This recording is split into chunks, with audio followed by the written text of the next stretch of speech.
17th century Switzerland, doctors identified an illness that was spreading rapidly through the camps of Swiss mercenaries fighting abroad. Those suffering from the condition described symptoms of fainting, high fever, indigestion, stomach pain, and even death. I don't actually know how death is a symptom of what this illness was, but that's okay. It's a different story. Anyway, the sickness was quite serious, and Swiss medical professionals set out to research in hopes of finding a treatment for the sick soldiers.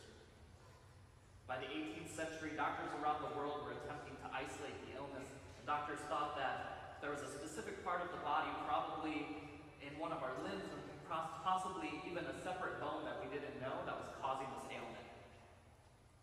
The disease at this point now carried several different names, including mal du pays, mal du Suisse, and the delicately lyrical Schweizer Heimweh. Eventually, the medical world came up with a new name for the disease, stemming from two different Greek words.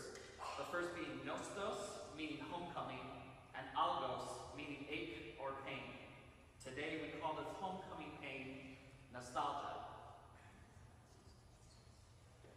We now know, of course, that nostalgia is not found in a random bone in our bodies, but is rather a painful triggering of treasured past moments or cherished early memories. It is quite simply a joyful sadness, a remembrance of the good old days that makes our hearts ache. Before we go on, it's important for us to understand that nostalgia is not synonymous with memory or with recollection. To think back on our childhood or on our former friends, family members, or moments in our lives with fondness and appreciation, this is not nostalgia. Nostalgia works in a more complex and often nefarious way, causing us to revise our past in a way that may not be true or accurate, and making us long for times without seeing the negative elements that are attached. We tend, for example, to romanticize our college days, calling them the best years of our lives. And yes, when we think back to the new friends we made, the intellectual growth and stimulation that comes with the university setting, school dances, times with friends, questionable decision-making, it's easy to see why we insist on wearing such rose-colored glasses. But if I were to be transported back to 7:40 a.m. quantitative reasoning courses, GRE tutoring sessions, or awkward conversations with beautiful Norwegian foreign exchange students, I'd be miserable. Nostalgia is a trick of the mind, and romantic as it may be, it can also be dangerous.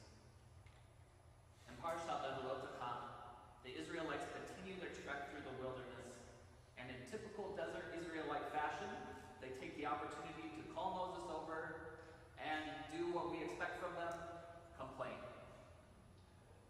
Vayomru, mi yapilenu basar, zacharnu et hadaga asher nocha b'Mitzrayim chinam, et hakishuim ve'et ha'avatichim ve'et ha'chatzir ve'et ha'petzalim ve'et ha'shumim ve'at nafshenu yevesha, ein kol bilti el haman einenu. And the Israelites wept and said, if only we had meat to eat. We remember the fish that we used to eat for free in Egypt.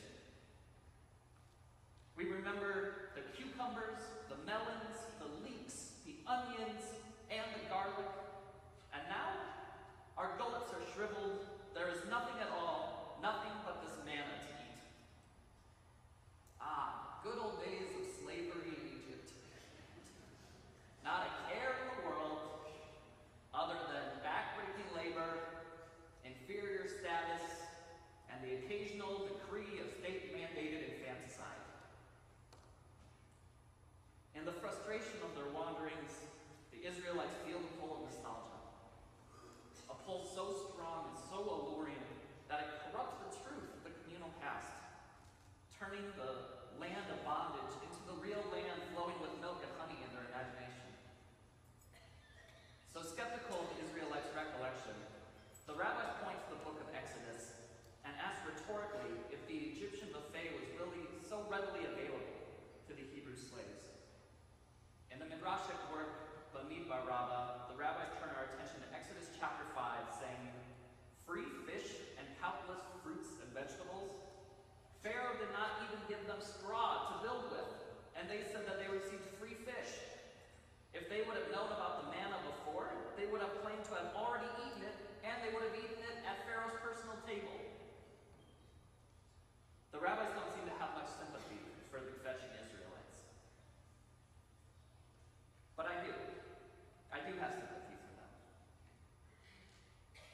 tend to give the Israelites a hard time, expecting them to know the future that lies before them. We chastise them for their constant lack of faith. After seeing the parting of the sea, the miracle of the manna, the fury of God's judgment, all these times that God was on their side, why can't they just believe? Why can't they just trust in God? Yes, Israelites have been freed from slavery, but they are in the wilderness, both literally and metaphorically. The only lives they have ever known are fading photographs in their memories. They have left behind the homes in which they grew up, the landscape of their childhood, the green shallows of the valleys, the cool breeze coming off the Nile.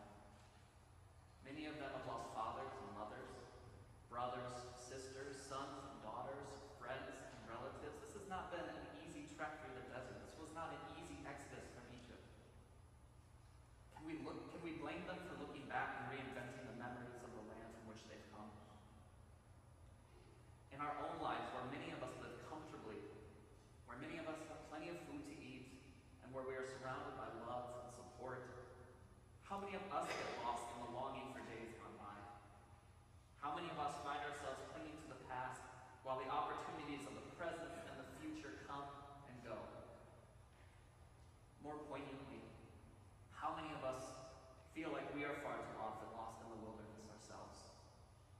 That the promised land of our lives will never come, that we are consigned to live out the rest of our days in the uncertainty of the desert. The pain of nostalgia is ubiquitous. It is universal. It affects men, affects women, rich and poor, healthy and sick, and at its most crippling, it blinds us from an important truth, a truth that is so often impossible for us to believe, the truth that it gets better. In the throes of our nostalgic thinking, we give up on ourselves and those around us. We tell ourselves that the best is behind us. And in doing so, we dramatically decrease the amount of love and support that we are able to provide, not only to ourselves, but to those that we care about, the people that are surrounding us.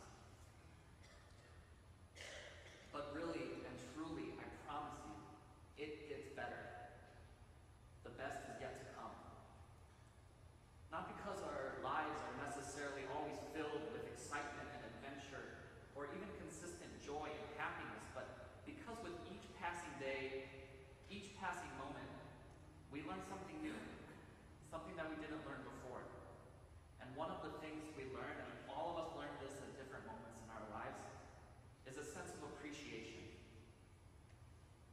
Rabbi Abraham Joshua Heschel, when he taught at the Jewish Theological Seminary, would begin his class every day by saying, "Today, my friends, I witnessed a miracle. Today I saw the sunrise." What is appreciation? What is gratitude? According to Heschel, it is the awareness that every day of life is a miracle. He called this theology radical amazement, to live in awe and wonder of every single moment of our lives, and to seize the present with unwavering gratitude. Heschel, like the Hasidim and the generations of mystics before them, believed in the sanctity of living every single day, every single moment in the present, in cherishing every moment, regardless of its emotional association. Because even moments of pain, even moments of heartache, can carry the blessings of existence. Our lives are a gift. And like any gift, the way to show our appreciation is to put that gift to use. By rooting ourselves in the past, our gift remains on the shelf, an ornament to be seen and admired. But by receiving every moment with awe, with thanks, with the gratitude that Heschel talked about, we put God's gift to use, and in turn, we pass that gift on to everyone else. All the people in our lives that surround us, we pass that gift on to them. We pay it forward. And in turn, all of those people can share those gifts of their lives with us. Just to be is a blessing, Rabbi Heschel said. Just to live is holy. The malady that plagued the Swiss mercenaries was not unique to these young soldiers, and the symptoms were far more numerous than the doctors could ever have imagined. And though the cure is long and painful,